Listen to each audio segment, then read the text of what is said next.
이렇게 줄 세우기를 좋아하는 대한민국에서 유일하게 평준화가 이루어진 곳이 있다고 하는데요. 바로 아이들의 식사입니다. 방탄소년단의 불타오르네라는 노래 가사를 보면 그 말하는 넌 무슨 수저길래 수저수저거려 난 사람인데 라는 구절이 있습니다. 이 계급을 나누기 좋아하는 우리나라 소위 수저 문화를 비판한 가사로 읽힙니다. 성장기 아이들과 청소년 밥상을 들여다보면 물음표가 생깁니다. 배고픈 결식아동은 눈앞에서 사라졌지만 열량이 높고 영양소가 불균형한 식사를 하는 아이들이 늘어났습니다. 집에서 밥을 챙겨줄 수 없는 아이들도 편의점에서, 집에서 챙겨줄 여유가 있는 아이들도 수많은 학원의 스케줄 때문에 편의점에서 고만고만한 선택지 사이에서 빠르고 간단하게 식사를 해결한다고 합니다. 이 환경의 차이와 상관없이 요즘 아이들은 똑같이 너무 못 먹고 삽니다. 이런 안타까운 식사 문화는 당연하게도 결국 아동, 청소년 건강과 이어지는데요. 2021년 학생 건강검진 결과에 초중고교생 3명 중 1명은 비만이나 과체중이라고 합니다.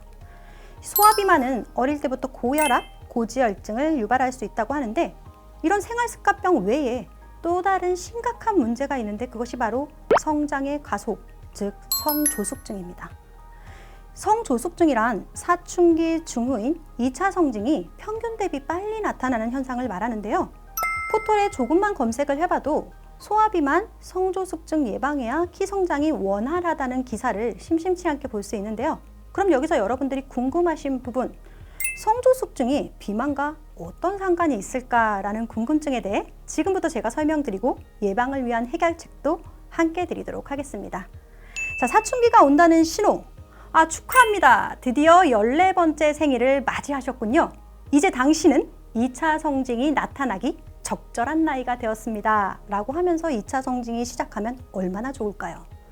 그런데 그렇다고 하면 성조숙증이란 단어도 없었을 텐데요.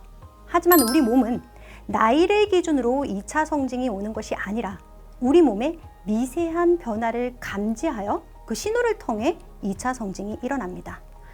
여러 가지 신호 중 지방세포의 증가가 2차 성징의 시작을 알리는 하나의 신호 역할을 하는데요. 지방세포 안에는 렙틴이라는 호르몬이 있습니다. 이 호르몬은 우리 뇌의 시상하부라는 곳에서 가서 지방의 존재를 알리는 역할을 해요. 여기 지방 있어요, 이렇게요. 예를 들어 지방이 5개가 있어요. 그럼 5개의 렙틴 호르몬이 뇌 시상하부에 가서 여기 지방이 5개 있습니다, 이렇게 전달을 합니다. 그런데 우리 아이가 칼로리가 높은 편의점 음식을 또래보다 많이 먹으면 어떻게 될까요? 당연히 아이 몸에 지방세포 수가 늘어나겠죠. 예를 들어 10개로 늘어났다고 가정해 보겠습니다. 그럼 10개의 지방세포에서 분비되는 렙틴이 여기 지방이 10개나 있습니다 라고 우리 뇌의 시상하부에 이야기를 합니다. 그럼 우리 뇌에서는 지방이 이렇게 몸에 충분하니 2차 성징을 해도 되겠구나 라는 판단을 합니다. 2차 성징을 시작할 때는 앞에서 말씀드렸던 것처럼 나이는 전혀 고려하지 않아요.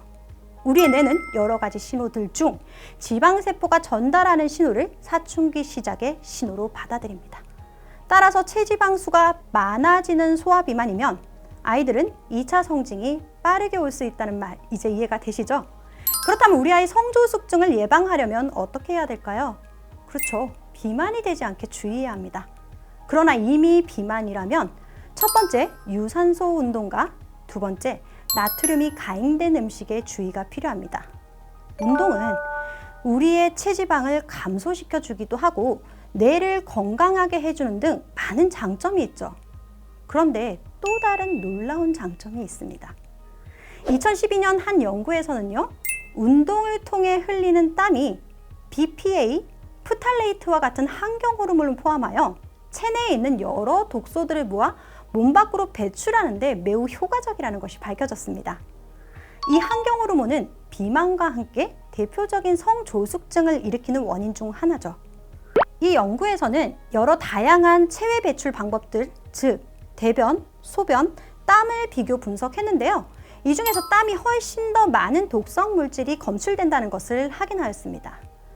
땀에서는 다른 배출 방법 대비 환경 호르몬뿐만 아니라 알루미늄 3.75배, 카드뮴 25배, 그리고 코발트 7배, 납 17배 등 많이 검출이 되었는데 이것은 땀이 다른 체외 배출 방법들 대비 중금속을 배출하는데 매우 효율적이라는 것을 의미합니다. 여러분은 매일 클렌징 하시죠? 그런데 왜 몸속 클렌징은 하지 않으시나요? 저는 이 운동을 통해 땀을 내는 과정이 바로 내 몸에 독소를 배출하는 클렌징이라고 생각을 합니다.